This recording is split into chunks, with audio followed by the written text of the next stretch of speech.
Bueno, hoy hablaré de la vida del apóstol Pablo, algunos aspectos importantes de su biografía, de su vida.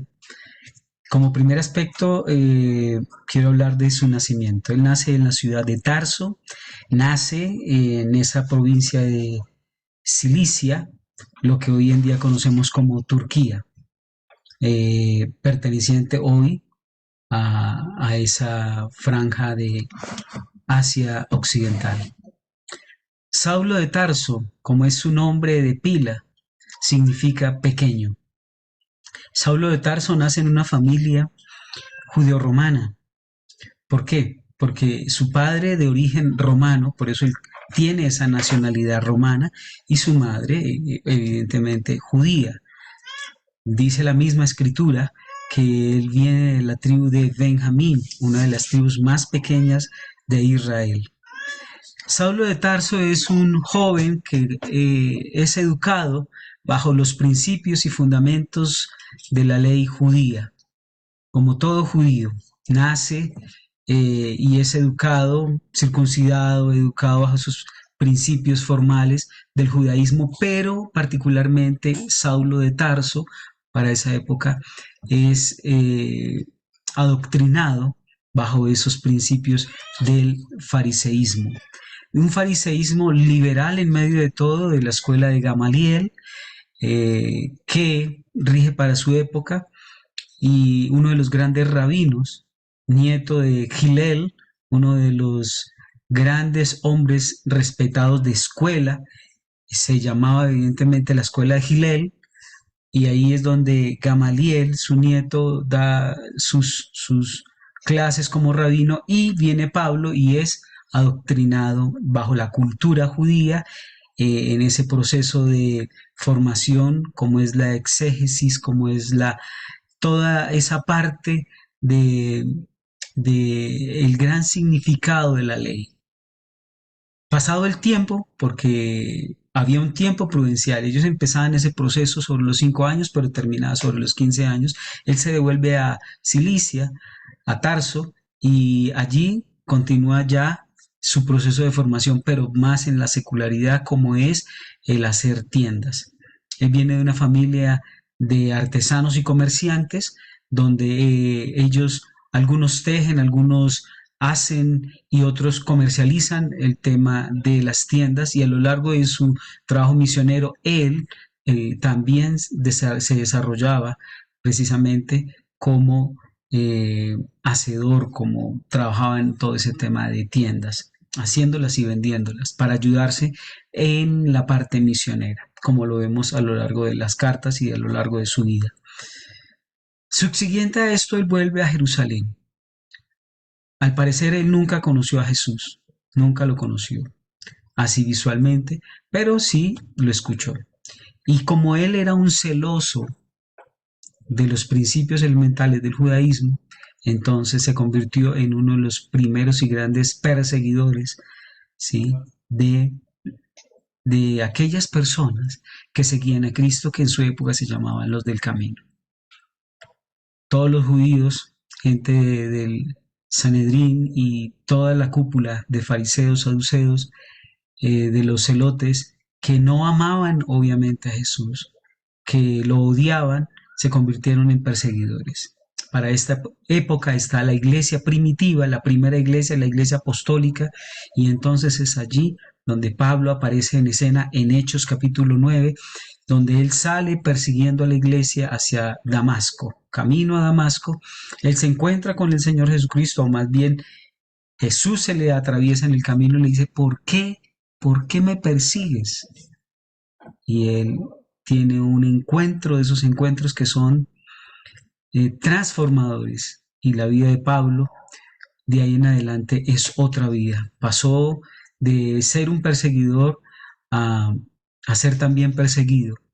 Y de eso da fiel fe no solamente Ananías, que es la primera persona que ora por él y tiene ese encuentro personal con Saulo, sino que subsiguiente, el famoso Bernabé, un hombre afable y amigable, un hombre que cree en él, que lo presenta en Jerusalén como precisamente uno de los, un hombre unido a la visión de la gente, de los conversos al cristianismo, pero en esa época llamada los del camino, como lo dije anteriormente, y empieza él su proceso. Y dice la historia que él sale para la península arábica. Saliendo y estando al sur de esta franja entre Asia y el norte de Europa, del norte de África, pasado algunos años, él se devuelve otra vez para su tierra natal, que es Tarso, Cilicia, y por espacio de un tiempo, seguidamente Bernabé vuelve a contactarlo, viaja hasta allá y lo devuelve y se devuelve con él hasta Jerusalén. Estando allí en Jerusalén, dice que el Espíritu Santo, en el capítulo 13, dice, apartadme a Saulo, a Pablo y a Bernabé, que tengo un trabajo, una misión para ellos, y es donde empieza el trabajo misionero de la iglesia primitiva. Pablo es el precursor junto con Bernabé, y en ese primer viaje, el viaje de Pablo, seguidamente hacen todo un proceso de algunas ciudades, evangelizando primero en las sinagogas, primero van al pueblo judío, ya veremos en el segundo y tercer viaje, obviamente que sucede algo totalmente diferente, ya es en plazas, en los caminos, en las grandes ciudades, en Éfeso, de hecho estuvo alrededor de 2 años allí en el segundo viaje, y ese segundo viaje se convierte en algo importante también, pero antes de ese segundo viaje hay un encuentro supremamente importante que no quiero pasar de largo, que es en el capítulo 15, donde Pablo ya se reúne con los ancianos y los apóstoles de esa iglesia primitiva y se encuentra el primer concilio de la iglesia, un concilio organizacional donde se ponen de acuerdo en algunos aspectos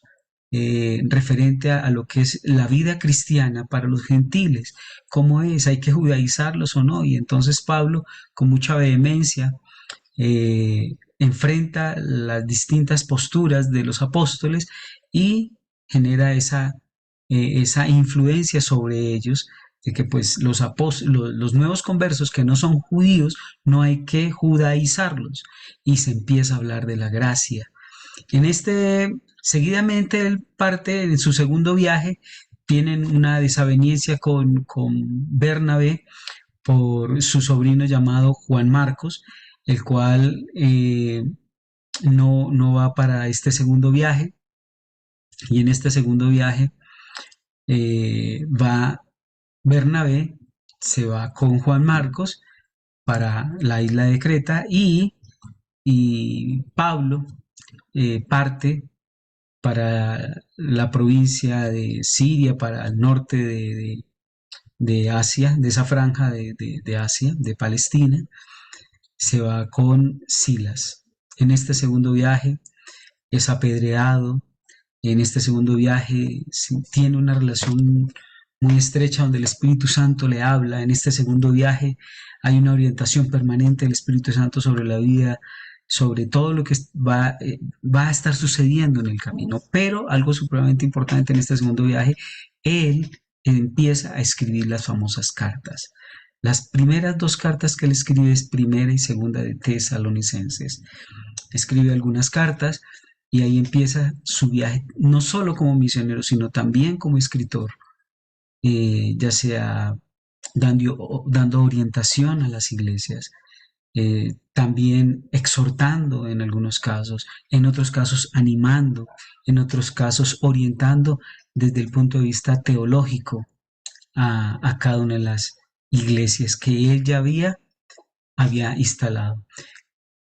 Normalmente Pablo evangelizaba, instalaba una iglesia o hacía apertura de una iglesia, pero también dejaba un grupo, un liderazgo, el cual se encargaba de ciertas actividades, formas y protocolos para ir desarrollando a los nuevos conversos, poder generar esa institucionalidad de la iglesia. En este segundo viaje termina nuevamente, termina y para el capítulo 18 él empieza su tercer viaje. En este tercer viaje termina de escribir sus últimas cartas. Es también arrestado por primera vez, es arrestado y es ya eh, tiene el primer arresto, pero también hay que entender que no es el último, va a quedar libre y ya subsiguientemente viene la última parte de la vida de Pablo, donde nuevamente es arrestado. En ese segundo viaje me vuelve un poco, él conoce a Timoteo en una ciudad llamada Listra y obviamente eh, hace algo especial y algo especial con Timoteo y es no solamente educarlo, sino también mostrarle al pueblo que en cierta manera para no generar conflictos a veces hay que callar más con la gente de la misma iglesia, con los mismos judíos, sino que adicionalmente, mientras él explica a la gente que no es tan, no conoce, no tiene todavía todo el conocimiento, él a veces toma posturas y posiciones para poder ganarse la confianza de ellos y después darles una explicación de lo que es la vida cristiana, de lo que es esa vida en Jesús. Pablo, a nivel ministerial, cumple con varias tareas supremamente importantes. La número uno, aparte de la conversión, es poder desarrollar en cada persona, mostrar una relación íntima inicialmente con Cristo Jesús, una relación, una unidad. Es decir, vienes a Cristo, eres uno con Cristo y eres bautizado, empiezas un proceso. Entonces, no solamente en esa parte teológica vemos, no solamente en esa parte teológica vemos la vida de Pablo impresa con algunas características de orden personal, como es su carácter, sino que él también muestra en su doctrina la relación del hombre con Dios, el hombre y el pecado, la justificación, la santificación. Todos estos elementos son los que van forjando y formando una teología hasta el día de hoy. Muchos de nosotros, evidentemente, el pueblo cristiano en general está fundamentado en lo que significa en esos principios elementales que Pablo dejó muy claros. Finalmente, Pablo llega a su deceso siendo decapitado bajo el imperio romano y bajo las órdenes del famoso emperador llamado Nerón. Se dice que fue sobre el año 67 después de Cristo. Se dice que él nació en el año más o menos 3 después de Cristo y murió o fue decapitado en el 67 después de Cristo, un promedio de vida de más o menos 64 años según algunos historiadores, pero en esos 64 años, bajo toda la formación que tuvo, bajo todo el proceso académico que vivió Pablo, sobre todo sus experiencias personales con Dios, la revelación de Cristo sobre su vida, él pudo traer un cristianismo de libertad, pudo traer un cristianismo lleno de vida, justificado por la fe. Es algo supremamente importante. Salvos por fe, Romanos. Entonces, termina la vida de Pablo con un texto que realmente creo que es el texto, uno de los textos emblemáticos. Sé imitadores de mí como yo soy de Cristo. Un hombre ejemplo para ser ejemplo. Un hombre que fue un gran ejemplo para cada uno de nosotros los creyentes, donde nos mostró que no solamente nosotros hemos sido justificados y salvos por Cristo, sino que debe haber una unidad, que a eso fue lo que llamó iglesia. Inicialmente Cristo lo nombró iglesia, ¿sí? Pero Pablo desarrolla qué es la iglesia. La iglesia es el cuerpo de Cristo. Y ahí es donde termina la vida de Pablo, con 13 epístolas o cartas que escribe a lo largo del Nuevo Testamento. El segundo gran escritor del Nuevo Testamento fue Pablo, el famoso Pablo, con estas 13 epístolas o cartas. Esto es parte de la biografía de Pablo, hay mucho por hablar de él, pero creo que he sido un poco breve, bastante breve de la vida de él, porque en cada carta está impreso su carácter, su personalidad, su forma de vida, todo su conocimiento, la revelación de Cristo, la revelación del Espíritu Santo, lo que es la escatología, la teología, todo lo que Él muestra acerca de lo que es la nueva vida en Cristo. Muchas gracias.